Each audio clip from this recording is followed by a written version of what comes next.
Hey everyone, how's it going? We've got some post State of the Union chat. Hey everybody, how's it going? Hope you're doing well. Hey everyone. Yeah, so State of the Union just happened. If you didn't watch it, God bless you. Protect your peace. Someone said, glad you stayed away. Me too. Yeah, I didn't go to all that. I knew that was going to be a mess. And personally, I watched it from home. I paid attention to what the president was saying. I watched it so you didn't have to. So if you didn't, that's okay. I watched the whole thing, but I watched it from home. Everybody makes different decisions. I just felt like I couldn't. I didn't feel like I could legitimize his presence. That being said, I know different people had different takes on it. In terms of the House of Representatives, I'll give you an alternative perspective. In terms of the House of Representatives, some people feel, and it is true, that the State of the Union occurs in the House of Representatives, known as the People's House.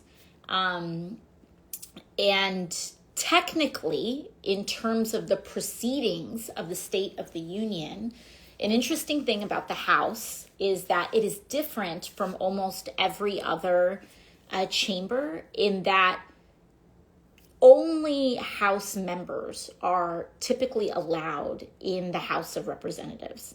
So anybody else that is brought into the House, that walks into the House, has to be invited. And so Trump actually has to be formally invited to the House floor in order to be allowed into the House floor. Same thing with all those senators and the cabinet members, etc.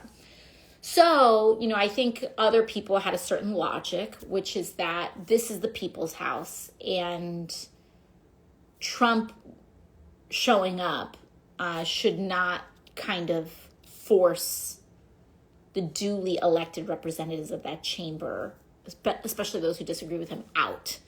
So, that's some of the perspective there. Anyways, I watched from home, and if you didn't, honestly, and I listen to Trump. I do, because he has won 2 presidential elections. Now, the first one was not by popular vote, and the second vote, he has not won more than 50% of the U.S. electorate, but he has won these elections nevertheless.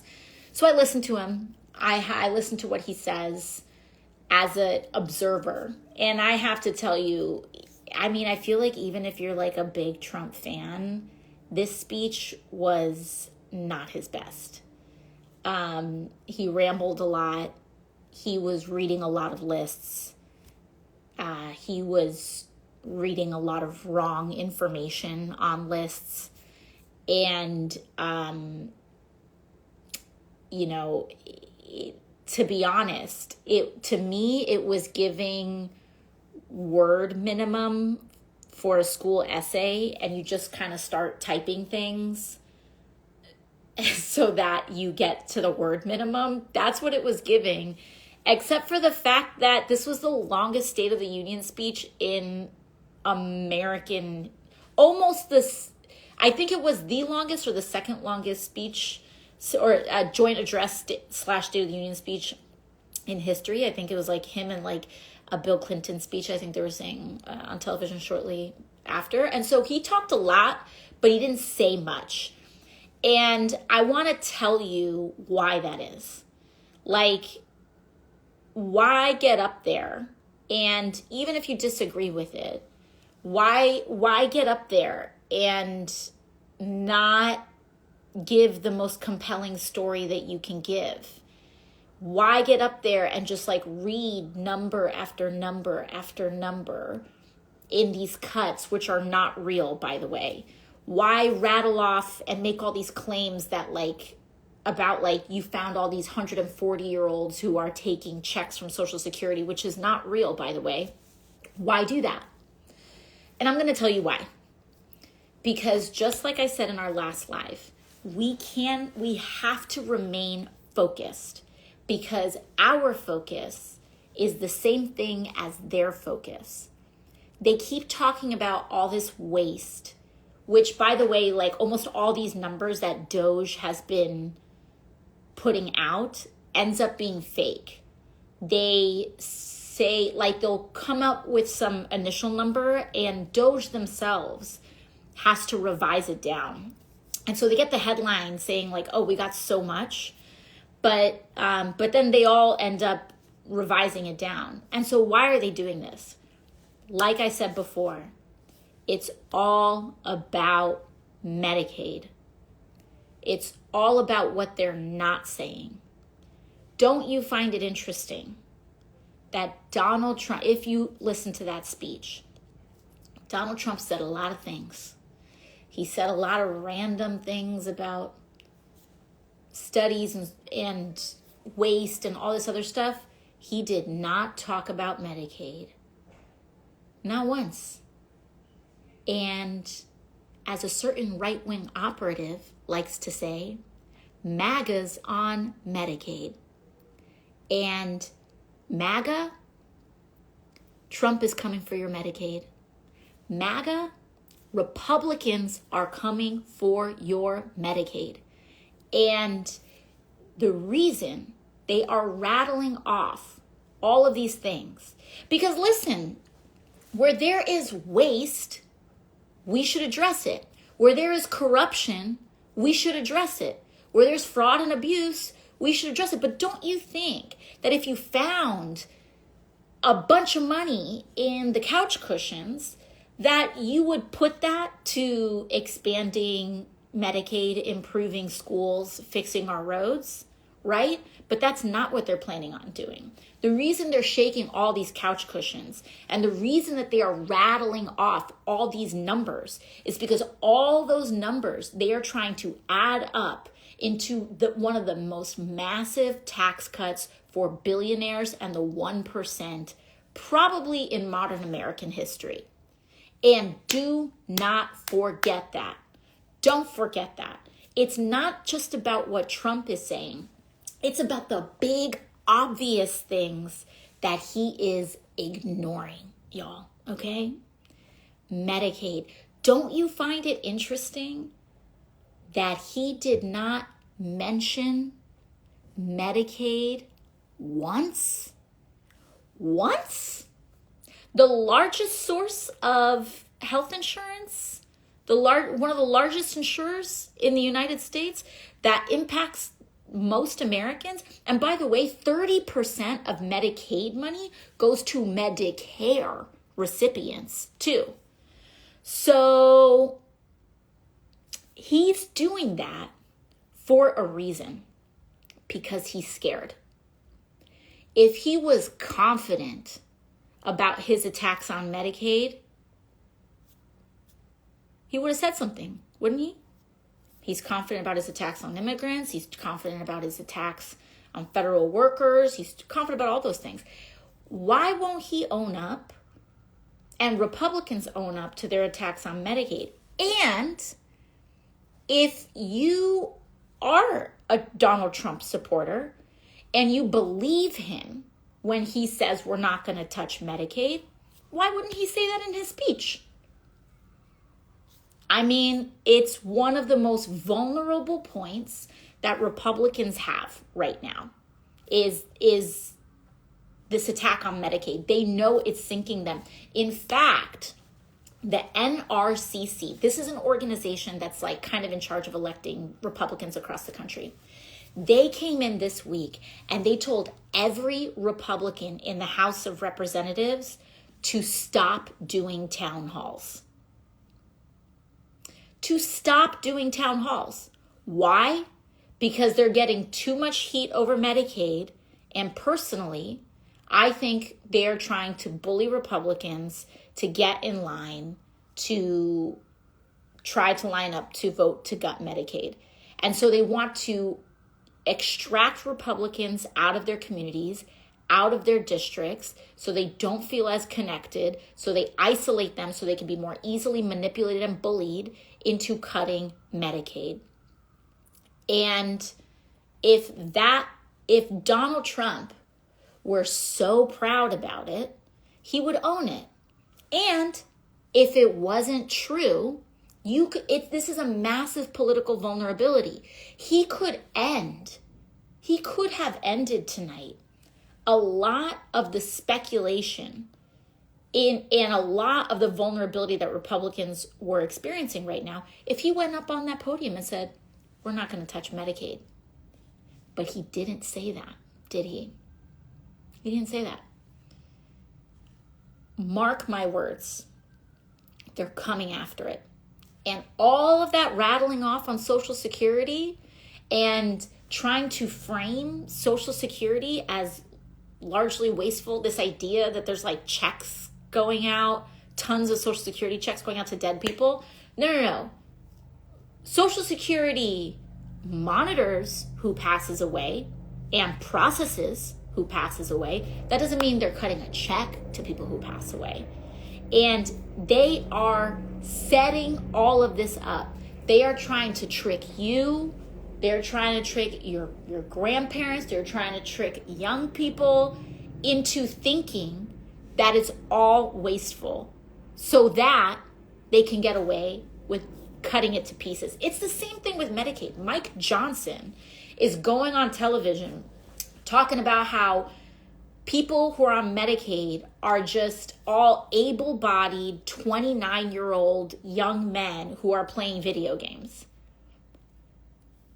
Medicaid, let me tell you all, Republicans have attacked Medicaid so often for decades that any little sliver of fat that you can possibly gut from it has largely all been trimmed away. This is not the first time that Republicans have gone up, and frankly, anybody has gone up to talk about efficiency.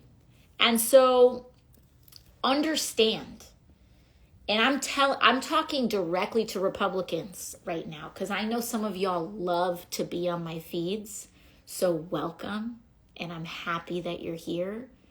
To all the Republicans who are on Medicare, who are on Medicaid, who maybe you're on children's health insurance. And by the way, a lot of states name these insurance programs different things. Like, New York has a different children's health insurance program, and so on and so forth. So if you have like a little state healthcare program, it's probably public funded, or it might have some sort of public connection to it. And I want you to ask your representative if they're going to touch any Medicaid dollars at all. And if they try to tell you, oh yeah, there's a ton of waste, ask them, how much? How much waste? Like, ask for the receipt. Ask for the receipt. If they want to say there's waste, ask for the receipt. Because what they are trying to cut from Medicaid, I'm going to tell you, is somewhere to the tune of $880 billion from Medicaid.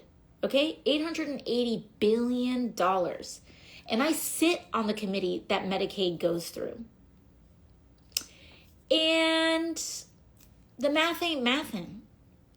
There's, even when you talk to Republicans, their wildest dream fantasy of the amount of so-called waste that they have identified, if you believe absolutely everything, which like they include long-term care as waste, like they include actual certain kinds of health care as wasteful.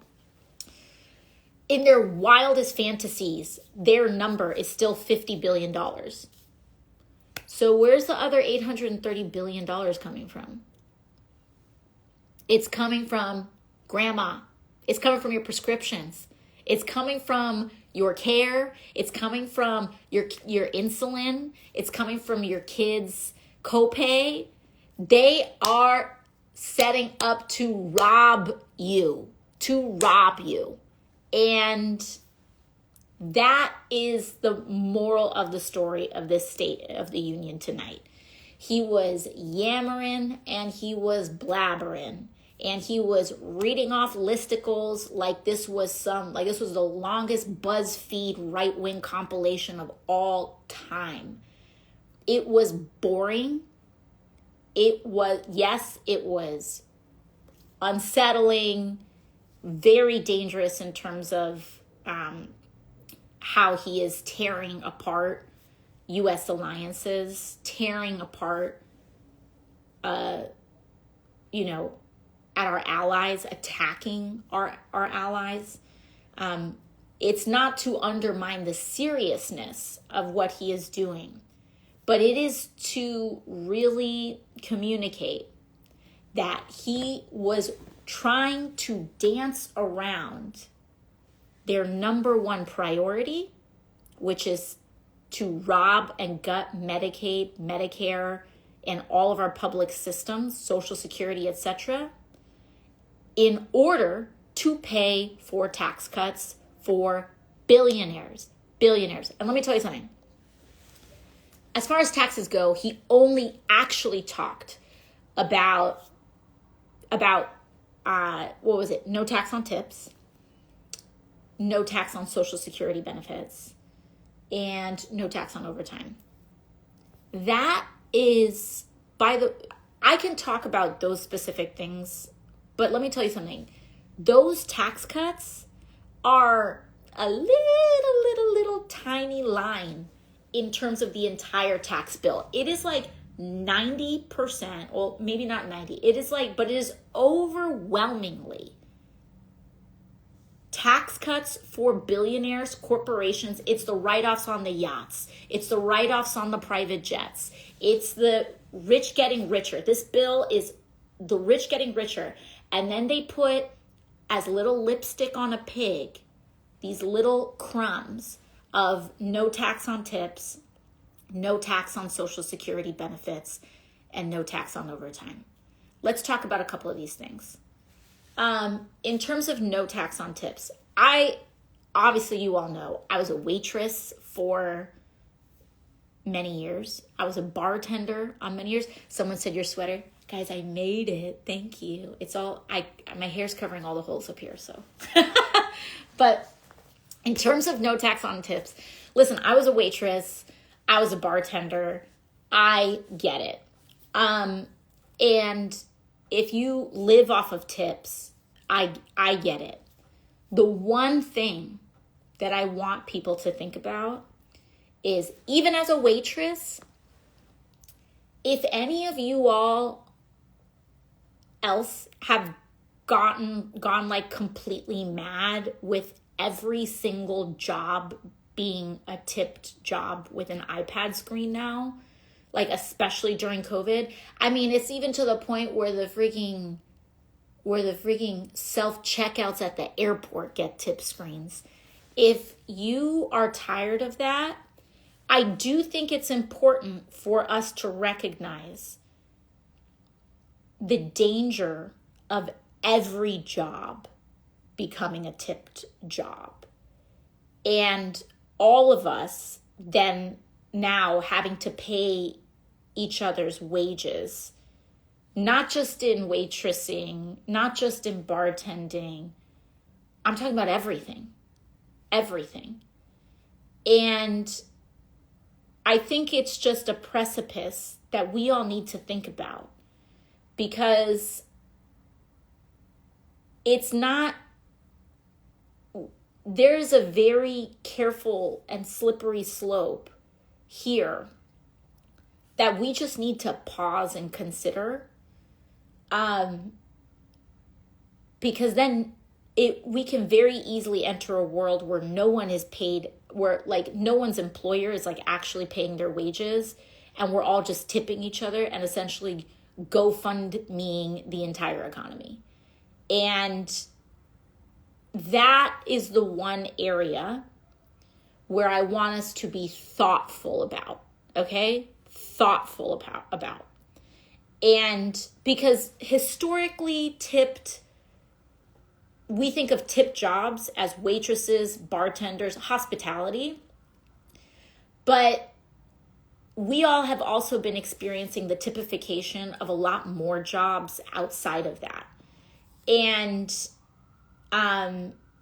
if you don't want every single person that you interact with starting to turn an iPad screen around, we need to take this very carefully, because employers need to pay their employees a living wage. Employers need to pay their employees a living goddamn wage. And this idea that we are going to transfer and disincentivize and prevent or give people an outing, massive corporations an out from paying a living wage to making everyone and incentivizing everyone into becoming a tipped worker. I will be the first to tell you, as a waitress, as a bartender in New York City, the volatility of being a tipped worker is a big deal. Now, we choose it. We have that job, you know. That's a separate issue. But if it gets to a point where no one can get a stable job because everything's become typified, because we've changed and altered the tax code to reward employers for not paying a living wage and for paying sub-minimum tipped wages, I want us to really think about that. Really think about that, number one. Number two, no taxes on Social Security benefits. Another one, on its face, listen, we can talk about that, but I want to tell you about how Social Security is funded. Because we hear all the time, right? Like, especially if you're a millennial, I don't know if Gen Z, when y'all were in high school, tell me in the comments. But when I was in high school, we would get these little, like, sometimes like right-wing videos that got wheeled into our classrooms that were like, I mean, it happened to me, where it was like, oh, Social Security is gonna run out of money. You guys aren't gonna get Social Security. Just so you know, Social Security is running out of money. It's running out of money. They have been priming us to give up on the Social Security system for a long time. But let me tell you something, why that is not the case, okay? Social Security there are financial issues with Social Security, but let me tell you why. Because we all get taxed we all pay into Social Security, right? Like if you have a job and you pull up your pay stub, you can look at your pay stub, how much money you pay in Social Security. And it's a lot of money at the end of the year. Like it's a lot of money for us, for a normal person. If you're making 20, 30, if you're making 30, 40, 50, $60,000 a year, you look at the end of the year, how much money you've paid into Social Security. It's a lot of money. But that money, the amount of money that you pay into Social Security stops at $250,000. If your income is $250,000, you have a cap. You don't really pay into it proportionately as much. All you need to do is lift that maximum income cap of $250,000 on Social Security, and we're good. Social Security does not, you eliminate overnight any sort of solvency issue that the right wing and Republicans want to tell you that Social Security has. So let's revisit why Trump's proposal on not taxing Social Security benefits is a problem. Now, if we want to, like, the idea on its face, I think is something that could potentially be negotiable, right? Because on its face, it's not like on its face, not whatever.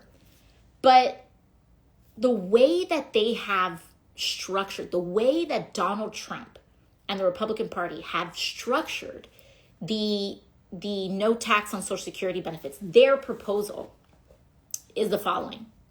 Currently, Social Security, the taxes on Social Security benefits actually go around, the taxes on Social Security benefits go around to help fund Social Security. It goes back into the Social Security fund.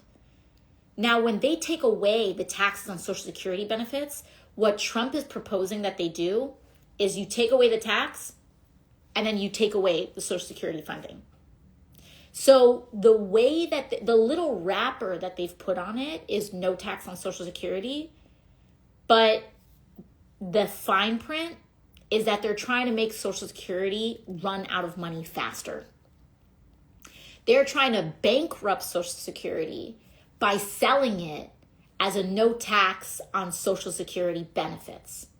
Now, if we wanted to approach that, we would lift the cap on lift the $250,000 income cap on Social Security so that we can fully fund Social Security, not have to worry about a solvency issue at all, and then we can talk about the tax on benefits and see what possibilities there are there.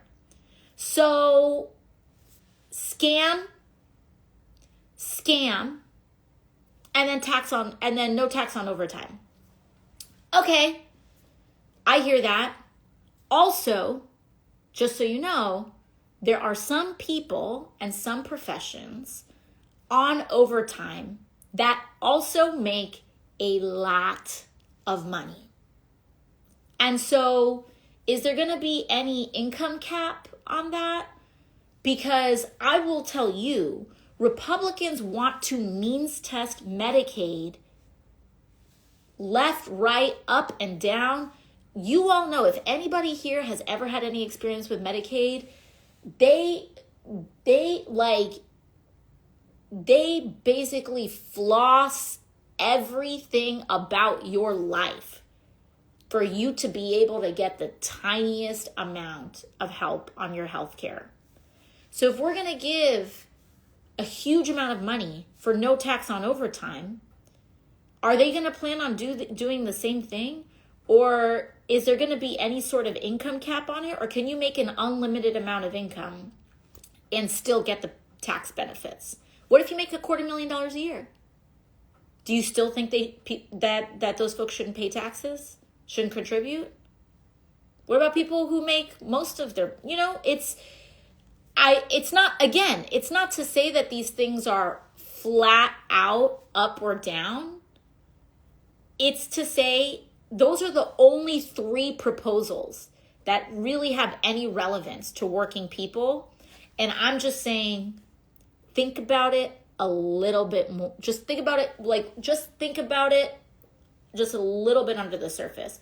And even then, those 3 things, no tax on tips, no tax on Social Security, no benefits, and no tax on overtime, represent this much of a tax package that is this big. And this much of it is give money to Elon Musk, give money to Jeff Bezos, give money to Mark Zuckerberg, give money to the biggest corporations in America, and this much of that tax package has anything to do with you, and even this part is still kind of scamming you a little bit.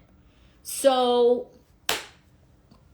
that's in terms of the substance of it. And then, by the way, all of this, the money for all of this is taking out of Medicaid. We're going to take all of this out of Medicaid, and then we're going to move it over here, give this much to billionaires, and then give this much in dubious things, maybe for you because it sounds good on a podium, but when you actually open the hood, it's kind of crazy. So that's that. And I'm going to see if I can take so I know people are like crying, but listen, I just want to break that down for you. But I don't want to just leave you with that. Okay. I want to, I'm going to dive into some of your questions here. Folks are saying, AOC, we're listening. We hear you. Tell us what to do. So, I think there's a couple of things. There are some folks that are on here that are interested in electoral actions. Some people here who are not interested in electoral actions. I'm going to start electorally. These Republicans, I'm telling you all, they are getting scared. Trump not mentioning Medicaid at the State of the Union is the game. He doesn't talk about what he fears. And he knows it's dynamite. The House Republicans know that it's dynamite for them. And that's why they're talking about not hosting town halls. We need to be creatively organizing in Republican districts. And I don't want to hear que lo que Republicans don't listen. They are afraid of this. I'm telling you. If they weren't afraid of it, they would continue to be hosting their town halls. If they weren't afraid of it, Trump would have said something. They're afraid of it. And the reason they're trying not to host the town halls, and the reason that Trump is not even using the word Medicaid at the State of the Union speech is precisely because they don't want people talking about it, and they don't want people making noise about it. So what we need to do is that if you are near a Republican district, which a lot of people are, if you are near a Republican district, and not even if you're near a Republican district, if you are in a Republican district and your Republican is not hosting a town hall, it's time to do community town halls. It's time to do community teach-ins. It's time to do community town halls. It is time to start advertising their absence, okay? Advertise their absence. In New York City has a representative. New York City has a Republican representative, Nicole Malliotakis. Brooklyn and Staten Island. It is time, if she is following the party line and not doing a town hall, guess what? It's time for you to do a town hall. It's time for us to start doing community town halls. Mike Lawler out in Westchester County. You've got Republicans all across the country. Jeff Van Drew in New Jersey, I don't want y'all to say this is an R+20 seat. Guys, if Democrats have lost D+, a lot seats over the years, Republicans can lose R+10 seats. Just straight up. Like, if Democrats can step on a rake, Republicans can step on a rake. And I am telling you, they are stepping on one of the biggest rakes in modern American history. We are seeing Social Security. They are messing with Social Security, y'all. I need you to understand how much of a political no-go that has been for both parties for a very long time. For a reason, because your stuff will collapse. Republicans have wanted to go after Social Security for a long time. They haven't, because if they did, they would lose in big numbers. In big numbers. MAGA's on Medicaid.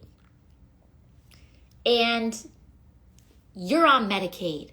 And I've had family on Medicaid. This is the part when people want to talk about transcending party. When people want to talk about transcending party, now's the moment to transcend party. If you are a fan of Donald Trump and you like to punish yourself by watching my live streams, welcome. I'm still fighting for your health care anyway. If you are MAGA and you're on Social Security, congratulations. Welcome. I'm fighting for your benefits too. Because I actually believe that people should age with dignity in this country.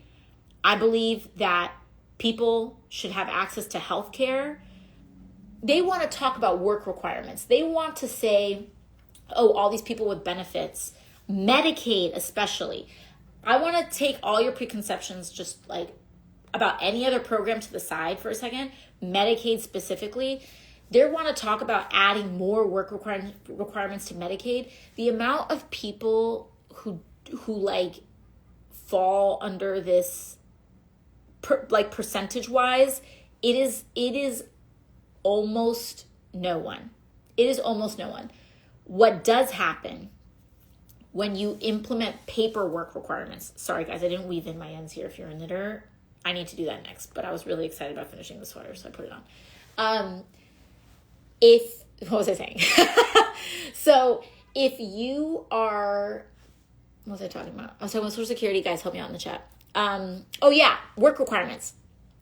The amount of people that like are actually, if you are, for example, 29 and you're on Medicaid, and you are not working, you are most likely disabled. You most likely have a major disability. Like these ideas, when they talk about like, if you do not have a job and you do not have a job for a long period of time, and like the percentage of people on Medicaid, it's like, I don't quote me on it, but I think it's like 3 or 4%. Very, very, very small. And those are people who are often looking for work. And the vast majority of people on Medicaid, low income, because we know what private health insurance is like, right? Low income, disabled, major disabilities that would really prevent people from having like full-time work, or any other kind of extenuating circumstance. Medicaid has been means tested to death. So they're coming after it. And like, this is as someone who believes that healthcare is a human right. I personally believe in a single payer healthcare system. But if you want to compromise and go with a public option, at the end of the day, like, the worst sin that can happen, in my view, the worst sin that can happen is that you accidentally gave someone health care. You accidentally let someone see a doctor. And that is like a crime, because why? And before people say we don't have the money for it, we don't quote unquote have the money for a better and improved social safety net, because we let assholes like Elon Musk gut Medicaid and gut Social Security in order for him to pay for A, his own tax cuts, and B, his own $1 billion in private federal contracts. This guy takes billions and billions of your tax dollars, of your public funds, and it's not just Elon. All these guys, a lot of these tech guys that were standing behind Trump at the inauguration, a lot of tech talks about themselves as tech, but they're really just defense contractors. They're the new Boeing. They're the new Lockheed Martin. They're defense contractors. And they are robbing us of the tiny slivers of what we have left in our collective public social safety net in order to get billion-dollar defense contracts. Because here's the thing. You want to hear another interesting fact? You could fire every single federal worker and it would still be something only like 4% of the federal budget. Where's all the rest of it going? If you actually wanted to go after waste, fraud, and abuse, you would go after defense contractors. You would go after a lot of other contractors. But the problem is, those are the guys who are making the money off of cuts to Medicaid, Medicare, and Social Security. And they fund propaganda for it. And they buy platforms like Twitter and Meta and all these other things. And they influence what you see so that you don't see what they do. Okay? So understand the stakes here. So what do? We cannot give up on winning the hearts and minds of our fellow Americans, okay? Yes, the power problem is up here, but the actual work, I'm so serious. The actual work that we have to do is on a person-to-person basis. I'm going to take Westchester County as an example. Westchester County, I went to public school in Westchester County. That county, big parts of Westchester, are currently represented by a Republican. Those are like neighbors. Those are people that you know, that I know. Just work on them.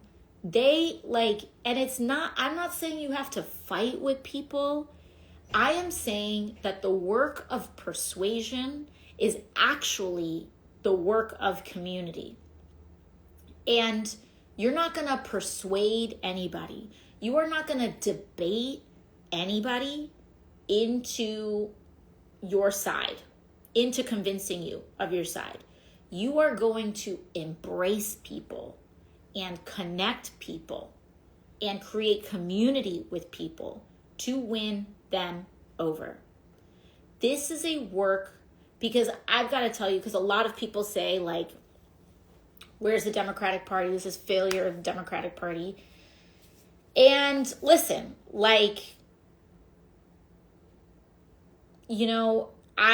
it's no secret that I have had my own, I came in primarying a Democrat, okay? I got into office because I ran against a Democrat. And I ran against a member of Democratic leadership.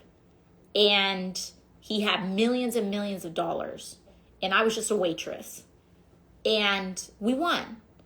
And so when I won, my initial reception from the Democratic Party was extremely hostile. And I was primaried at the first chance that they got, very, very well funded. It was like a $3 million primary challenge against me by my own party. Like, trust me when I say that I get it. And when I am in conversations in these rooms, one of the things that I also learn and also know is that a lot of these people, like, yes, and it's not to dismiss serious problems with big money. It's not to dismiss the structural corruption that exists in our political system. But also, a lot of people do represent districts that don't see things the same way, who have voters that don't see I have traveled the country, and you would just be really surprised. I mean, guys, like, Donald Trump won the election, Republicans won the Senate, and Republicans won the House. And some of that was a rejection of Democrats, and some of it was an embrace of Republicans.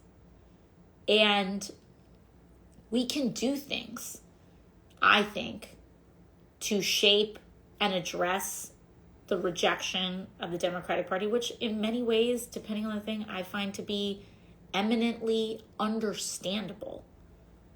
But I think sometimes people forget at the embrace of the Republican Party, because I think that's harder to look in the mirror.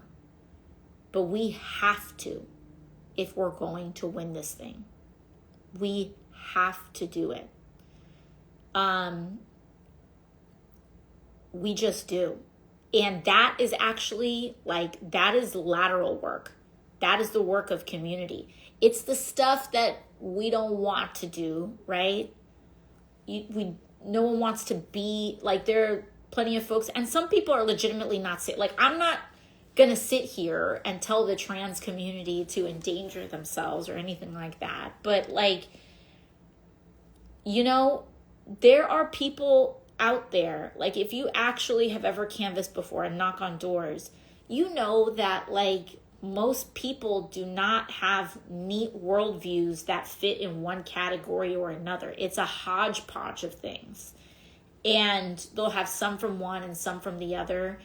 And, like, the most important thing that you can do is find those people and start to build relationship with them now.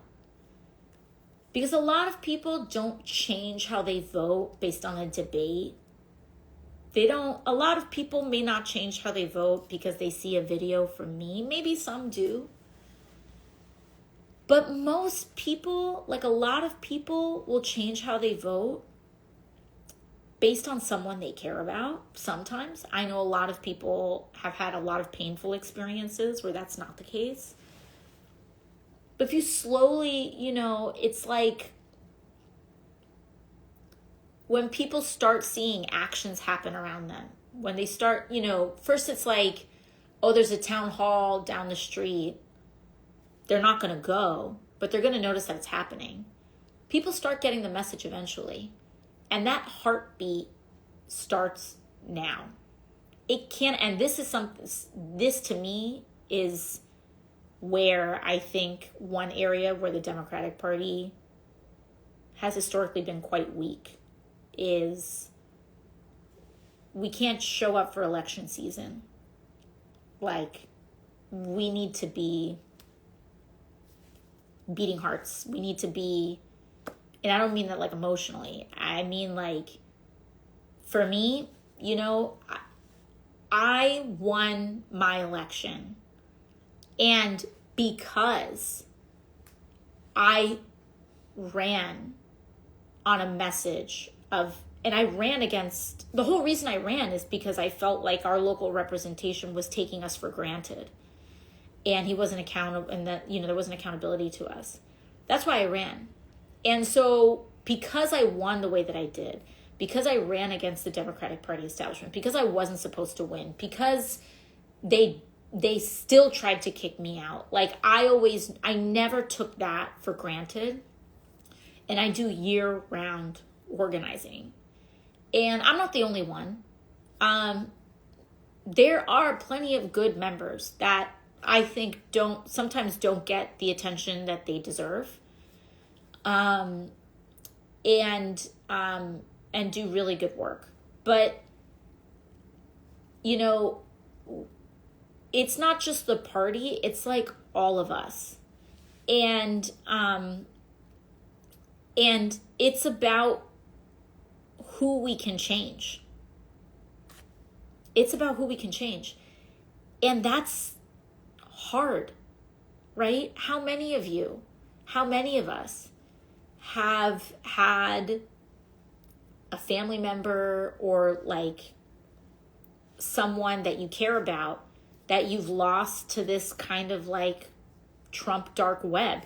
How many young boys do you know that get sucked up into like this Andrew Tate stuff?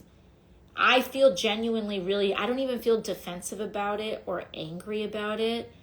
I feel like really bummed that the right wing is like really dooming a lot of trying to doom a lot of little boys into unhappiness and like conditioning a lot of men into loneliness because of these ideas that they have around other people. Like, it's really sad to be like, it's genuinely sad. And, you know, I think, that work that's like really complicated, that's the work that we need to do. There's just no two ways around it. I mean, I know you and I, like, you see those election results.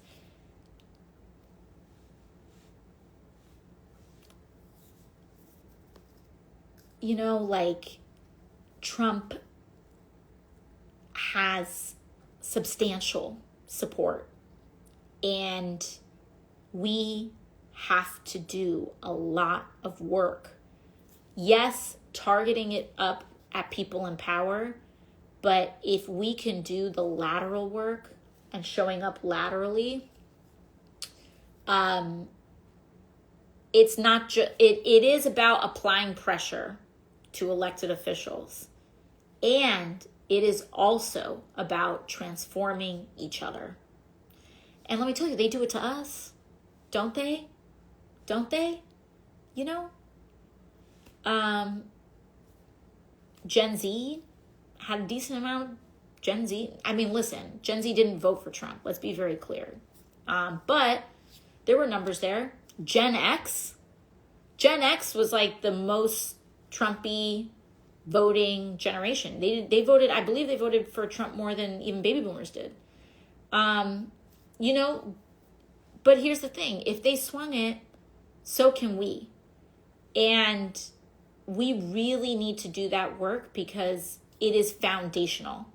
It is foundational, and it's where they have directed a lot of their energy, and it's time for us to do that too. So, wrapping up, it's midnight. That was a long ass speech, and I got work tomorrow. See y'all. Bye-bye.